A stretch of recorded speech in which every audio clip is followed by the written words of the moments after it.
എന്താലേ സോഷ്യൽ മീഡിയയിൽ ഇതെന്തൊക്കെയാണ് സംഭവിക്കുന്നത്? ആരെയൊക്കെയാണ് തിരഞ്ഞ് സോഷ്യൽ മീഡിയ പോകുന്നത്? ഒരു രക്ഷയുമില്ല. എന്തായാലും കളക്ടറും മൊണാലിസയും നിറഞ്ഞു നിൽക്കുകയാണ് ഈ ജനുവരി മാസത്തിൽ.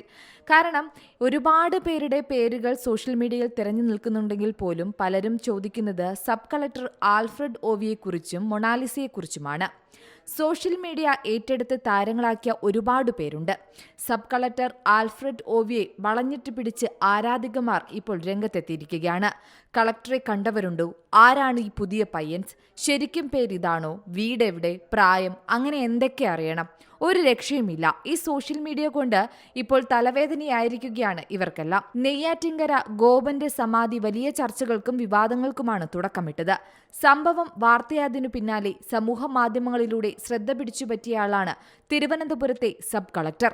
നെയ്യാറ്റിൻകരയിലെ ഗോപൻ സ്വാമിയുടെ സമാധി സ്ഥലം സന്ദർശിക്കാനെത്തിയ സബ് കളക്ടർ മാധ്യമങ്ങളോട് സംസാരിക്കുന്ന ദൃശ്യങ്ങൾ വൈറലായതോടെയാണ് ഇൻസ്റ്റഗ്രാം അടക്കമുള്ള സോഷ്യൽ മീഡിയ പേജുകളിൽ സബ് കളക്ടറുടെ പേര് വിവരങ്ങളും തിരക്കി ആരാധകർ എത്തിയത്. കളക്ടറുടെ പേജിൽ നിമിഷ നേരം കൊണ്ട് റെക്കോർഡ് ഫോളോവേഴ്സാണ് പേജിന് ലഭിച്ചത്. കമന്റുകളിൽ കൂടുതലും പെൺകുട്ടികളുടെ ഐഡിയിൽ നിന്നാണ്.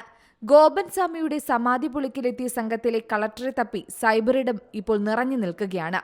എന്തായാലും സമാധിക്കൊപ്പം ഹിറ്റായത് കളക്ടർ ആൽഫ്രഡ് ആണ്. ഇവിടെ പെൺകുട്ടികളുടെ ശല്യമാണ് കളക്ടർക്ക് പുറകെയെങ്കിൽ നേരെ മറിച്ചായിരുന്നു മൊണാലിസയ്ക്കുണ്ടായ അനുഭവം. ഇനി പറയുന്നത് കുംഭമേളയിലെ മൊണാലിസയെക്കുറിച്ചാണ്. ഗോതമ്പ് കതിരിന്റെ നിറവും ചാരക്കണ്ണുകളും മെടഞ്ഞിട്ട മുടിയും മൂക്കുത്തിയുമിട്ട് എല്ലാവരോടും ചിരിച്ചുകൊണ്ട് മാത്രം സംസാരിക്കുന്ന പെൺകുട്ടി, ഇതാണ് മൊണാലിസ.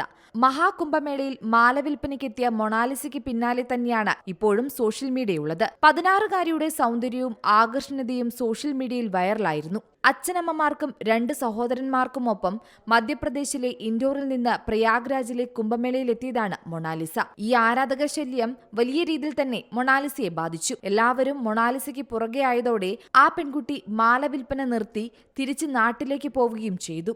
അതിനിടയിൽ യൂട്യൂബ് ചാനലൊക്കെ റൺ ചെയ്യുന്നുണ്ട് മൊണാലിസ.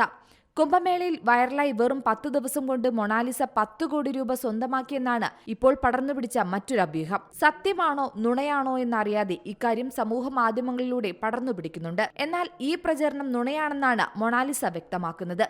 എന്തായാലും സോഷ്യൽ മീഡിയയിലെ തരംഗങ്ങളായിരിക്കുകയാണ് കളക്ടറും മൊണാലിസയും. Entertainment desk, Zee Malayalam news. ഏറ്റവും പുതിയ വാർത്തകളും വിശേഷങ്ങളും വിരൽ തുമ്പിലറിയാൻ സീ മലയാളം ന്യൂസ് എല്ലാ ഡിജിറ്റൽ പ്ലാറ്റ്ഫോമുകളിലും ലഭ്യം.